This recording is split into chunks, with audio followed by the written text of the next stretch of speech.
Hello, ladies and gentlemen. My name is Kurt, and welcome back to Microsoft Flight.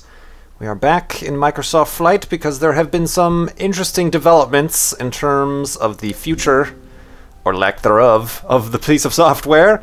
So I was just going to kind of mess around and talk about the game and other things and whatever pops in my head. First, I actually have to... Wow, that was like, I think I had a little bit of a stroke there. What the heck was that? I actually have to choose an aircraft and then choose an airport. Alright, we all remember that I got the old Mustang the last time. It's a pretty awesome aircraft, so I'll choose that one. And I think I'll go near the large city there.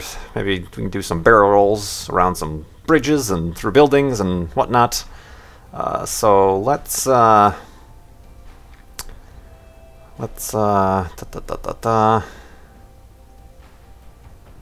off, I guess. I mean, he'd use a seaplane or helicopter. See, I don't even think there are any helicopters in the game yet. But anyway, I've dawdled long enough. Microsoft Flight, as of July 25th, 2012, Microsoft has halted all further development of this game. There was... oh, it's still raining out. I think I left it from the last time, still raining. Oh well. Now how do I... Whoop, whoop, whoop. Hold on. I need to... C is for camera, right? No. This is camera. Gotcha. Got it. Good. Got it. Alright. Let's take off. Oh, I might... Do I have flaps? Ooh, ooh. Okay. Yeah, I think those are my flaps.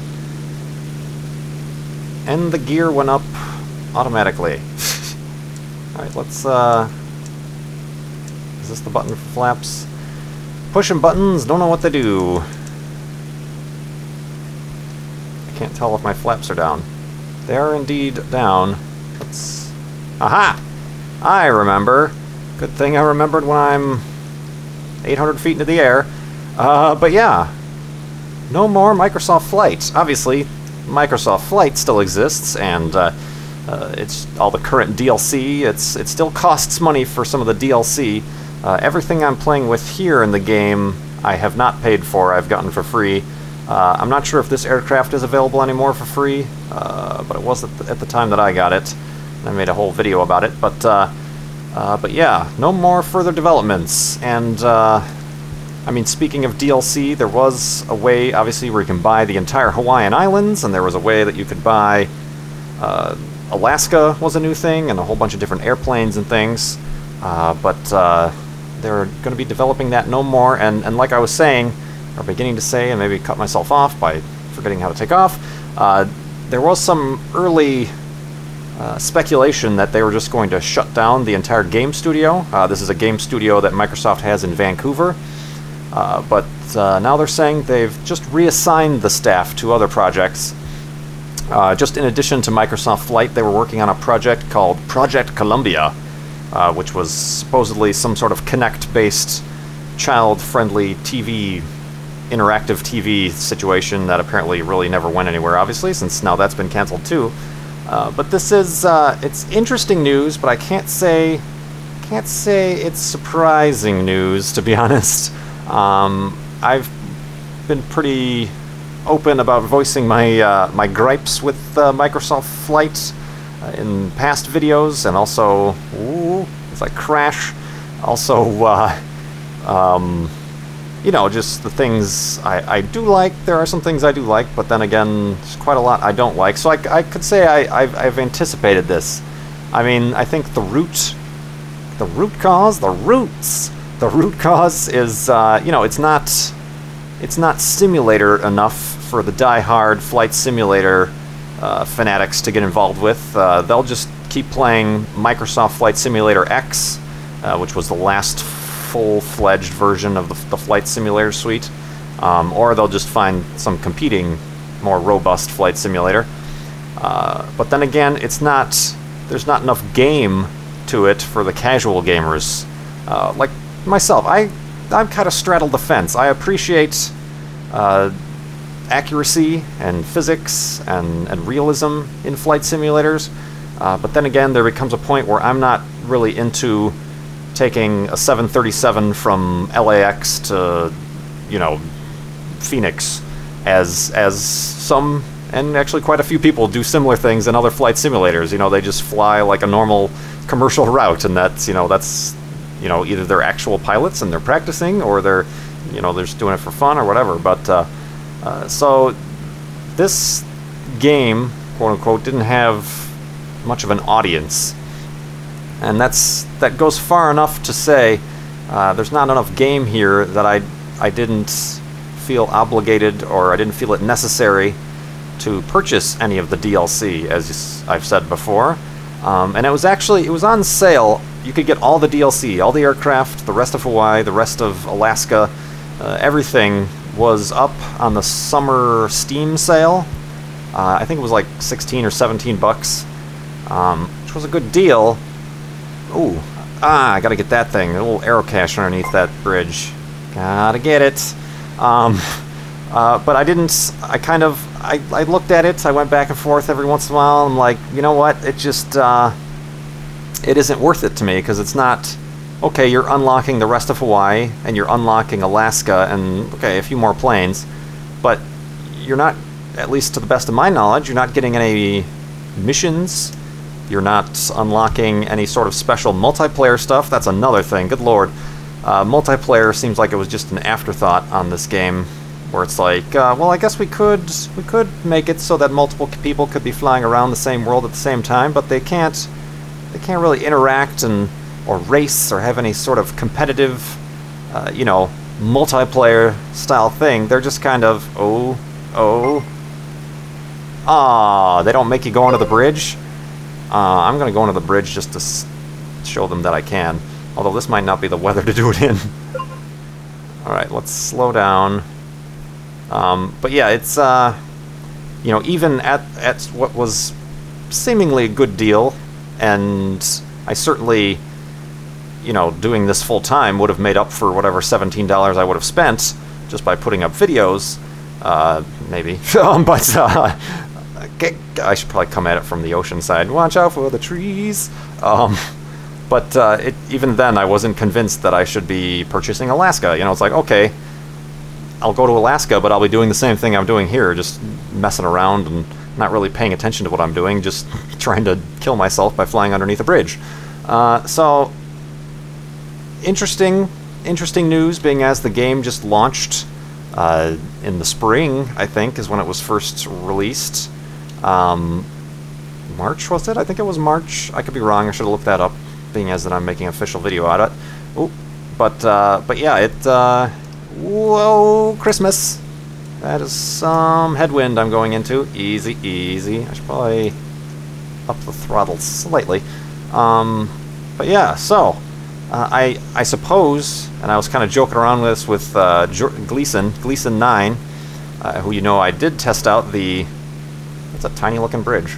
I don't think they have the scale right. Oh god, good grief!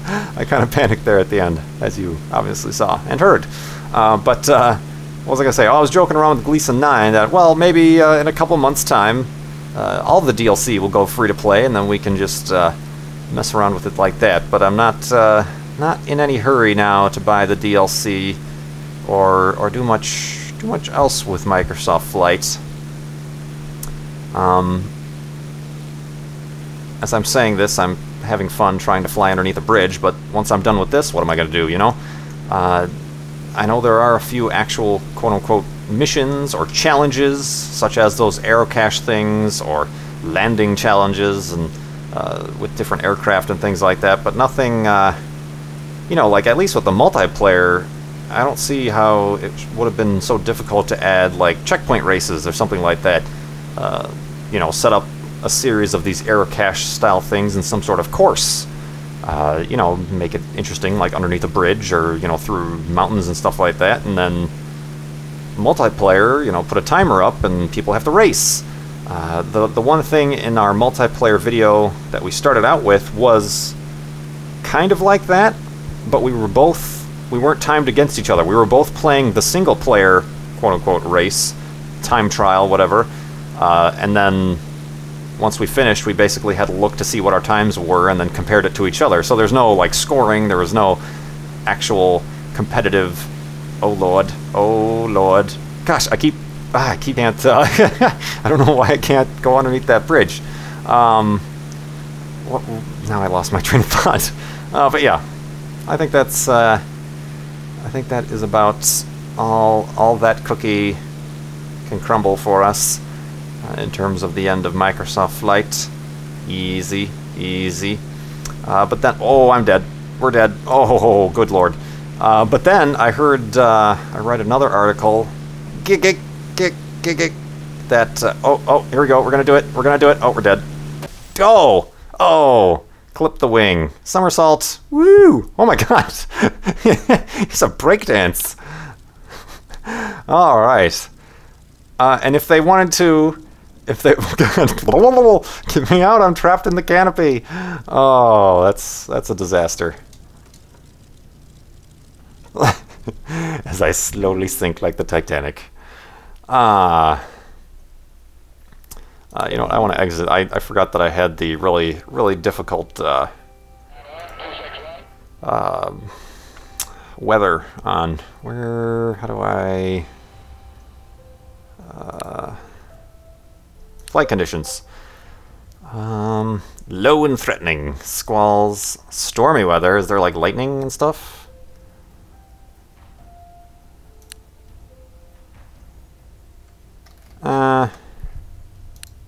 I don't know. I think I want, inclement weather.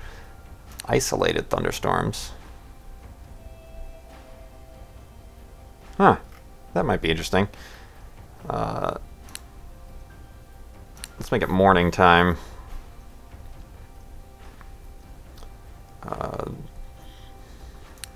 How is fall? Winter. Snow. Because it snows in Hawaii so much. Oh, that's terrible. Okay, let's do that for flight conditions. Let's see what sunset is like. Oh, I guess I already picked an airport. I forgot what I was going to say. Tickety dang it. Oh, yeah, if you want to... oh, I'm already flying? Ooh, shiny.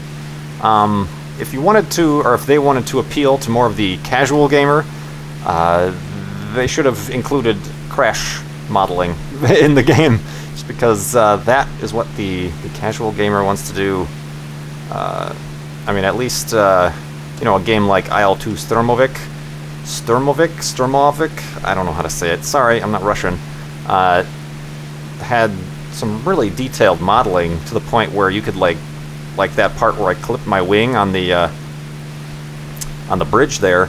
It would have taken, you know, the last 4 feet of my wing off, but I might have been able to recover from it because I still have the rest of my other wing, and, you know, even though I lost an aileron and stuff like that. So things like that. And I don't even think, I don't know, you'll have to, at least the last full-on flight simulator I played was Flight Simulator 98, so I don't know if things have changed since then, but even a lot of times in the full-on flight simulators, they don't include crash modeling. They just do, oh, you crashed, you know, they make a noise and then the plane disappears. So I don't know how much I could expect from that, but yeah, that's just, I guess, another example how this is kind of straddling, you know, the difference between an actual simulator versus it's more of a casual flight thingamajig. Flight thingamajig. Here on KurtJMac's channel, we use very accurate video game industry terminology and jargon, whatnot, indeed, etc. Oh, sorry, I'm taking out the cruise ship here.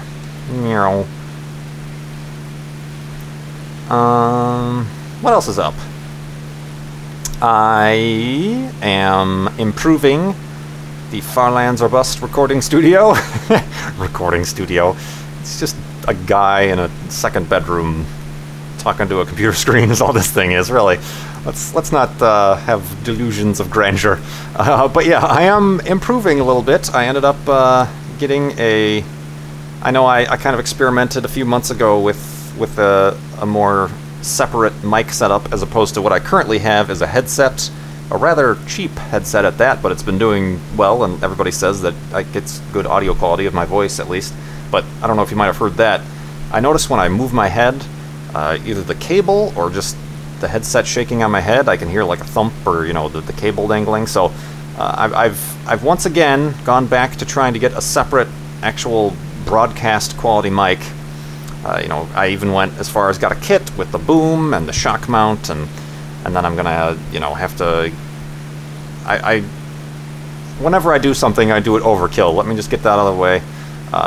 Instead of going with a USB mic, which is, I'm sure, totally great and totally usable, I went with an XLR mic. For those of you who don't know, that's just the interface. XLR is much more pro audio. That's what you'll find, you know, on stage. Bands use. They connect their, you know, the mics and mixers and blah blah blah with in radio studios and things like that uses XLR. And then I just got a separate interface to take the XLR to USB. Is there a fire over here? What is this business? Oh, it's a smokestack. So yeah, I went with one of those. I think it'd be a little bit more flexible for the future of Far Lands or Bust and the KurtJMac endeavor into video game commentary and commentary. I don't think I can ever say that word right the first time I try. Video game commentary and podcastery, perhaps. Now, is there smoke effects? Oh, there might have been. I don't know. Let's try that again. You know, like sometimes if you see an airplane go through fog or smoke, it makes that nifty little swirly behind it. Swirlies. The different kind of swirlies that I'm familiar with getting in grade in high school. I was a loser. No. So yeah, I've done that. This stuff should be back and set up prior to the weekend of Far Lands or Bust celebration. I got some sort of wind going on here. Of course, I'm not going to jeopardize the quality of that by trying to figure stuff out, so I'm gonna take my time with that. Alright, let's get... Oh god, I can't see where I'm going now. Alright, let's... I totally missed it. I don't know. It seems like it kind of broke it up a little. Oh, Christmas. Okay, let's figure things out. Don't stall. Don't stall. Okay. Whew. So yeah, I'm looking forward to that. And it was kind of... I've been thinking about this for a while. Obviously, like I said, I tried out the Blue Yeti microphone, but I wasn't a fan of both the USB interface. Wow. I'm sorry. Let's criticize this game once more. Does anybody notice anything a little bit strange or symmetrical with these clouds in front of us? Yeah. That is something they probably could have done a better job of avoiding. There's some sort of cloud factory from, you know, to the west of us here that is churning out clouds at precisely once every 120 seconds. But that's weird. Did they not think that anybody would be flying at this angle that they could see this? Regardless, yeah, I got the Blue Yeti microphone, but I didn't. I wasn't a fan of that.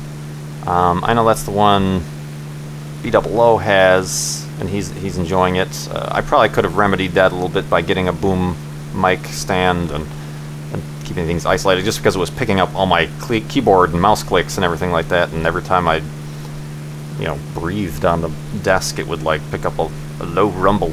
So yeah, I got that a while ago, but I returned it, so I'm trying out this new setup, and I've got the whole kit just so I'm like ready to go right from the get-go and can make up my mind. But yeah, I'm looking forward to that.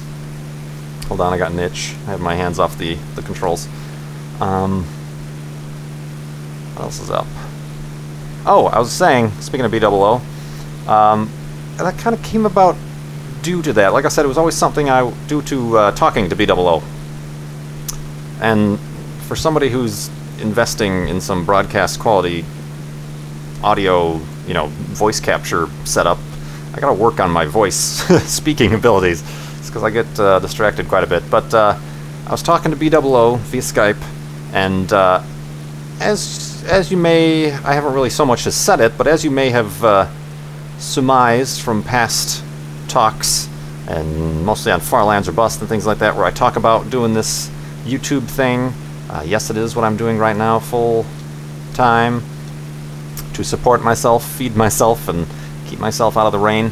I always kind of treated it as a fluke, as if, you know, is that lightning? I think there's lightning in this cloud.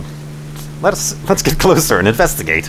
I've always taken it like I'm almost getting away with something. You know, I feel like somebody's going to knock on my door and they're going to have a clipboard, because everybody has a clipboard who comes knocking on your door. They're gonna have a clipboard and they're gonna say, "Okay, Mr. KurtJMac, you can't be doing this anymore. You got to go out and get a real job. This, you know, you've gotten away with this as long as you can. That's enough of this." So I've always kind of treated it hesitantly and almost, I don't want to say as a temporary thing, especially Far Lands or Busts and that and the charity I want to keep up as long as I can. But as far as my own personal life, career, I've never, you know, I always figured, you know, I'll be 80 years old and I'll look back and I'll be like, "Oh, Sonny, back in the day, old Grandpa Kurt, I don't know what grandpa, Uncle Kurt, great Uncle Kurt, quit his job and played video games on the internet for a year. And that is what I did until the man with the clipboard showed up at his front door." Yeah, I always kind of treat it like that, but in this, well, it was a very brief conversation, but the way B00 looks at it, and I'm assuming also Good, they're really excited about it, and they're looking at it as this is only the beginning of something that could come out of this. You know, whether or not it's always a YouTube thing, maybe it transfers to more of a broadcast or podcast. I know B00 even has his second channel, B-double-olive, or as it's, you know, known in some circles, B00 Live. So I never really thought of it that way until, and it was a very brief, you know, like 3 lines of Skype chat conversation where I went on a deep reflection as I flew into the sunrise over Hawaii. Oh, no Santa Monta. For some reason there were English monks chanting in the background. But I kind of thought about that. You know, maybe I should start thinking of it as more of a long-term thing that I could be a part of. You know, the beginning, the cusp, if you will, of something that I could make a life out of. And again, I use that term loosely. But, so I kind of, that got to thinking, that's not, before this, I was thinking of getting a new mic or anything like that, but I was thinking, okay, maybe I should start to take this more cereal, oh, Frosted Flakes. No, I take this more seriously, and try to make a thing indeed out of it, and yeah, make things. That's the moral of this story. Whether or not it's a subpar flight simulator and your parent company shuts down your studio and reassigns you to some other minor task, or it be a YouTube channel that leads the way into more interesting and amazing career paths and challenges and friends and colleagues and fans. Can't forget the fans and people you meet on the interwebs. So that right there, folks, after this, I'm not timing this, half an hour long video or so, is the moral of the story. That is the story, and I'm sticking to it. And now I'm going to crash this aeroplane smack first into this runway, because that was by far the most haphazard and last-minute decision to land that ever was in the history of modern aviation. Alright, we can do this. I didn't put my flaps down. Ooh. Oh, those were sparks. Okay, there's some damage modeling. I like that. Whoa, whoa, whoa, whoa, whoa, whoa, whoa, whoa. Easy, easy. Easy. I just caused some irreversible damage to this antique aeroplane. And brakeness. Whoa, we're gonna flip. Whoa, okay, okay, okay. Woo, woo, woo. Okay, okay, let's oh god, okay, oh gosh, we were leaving actual tire marks. Stop it, stop it. Like a glove. Alright. G is to turn off the engine, right? Or is it I for ignition? B. It was B. Alright. What is it B? So yeah. We landed, we survived. Well, don't count the part where I ran into the bridge. But we survived this flight. We had a good chat. Talked about the end of Microsoft Flight. And whatnot, indeed, and etc. So yeah, thanks for watching this very, very scatterbrained video. I do appreciate you guys dealing with me for as long as you do. But yeah, thanks so much for watching. My name is Kurt. I will see you next time.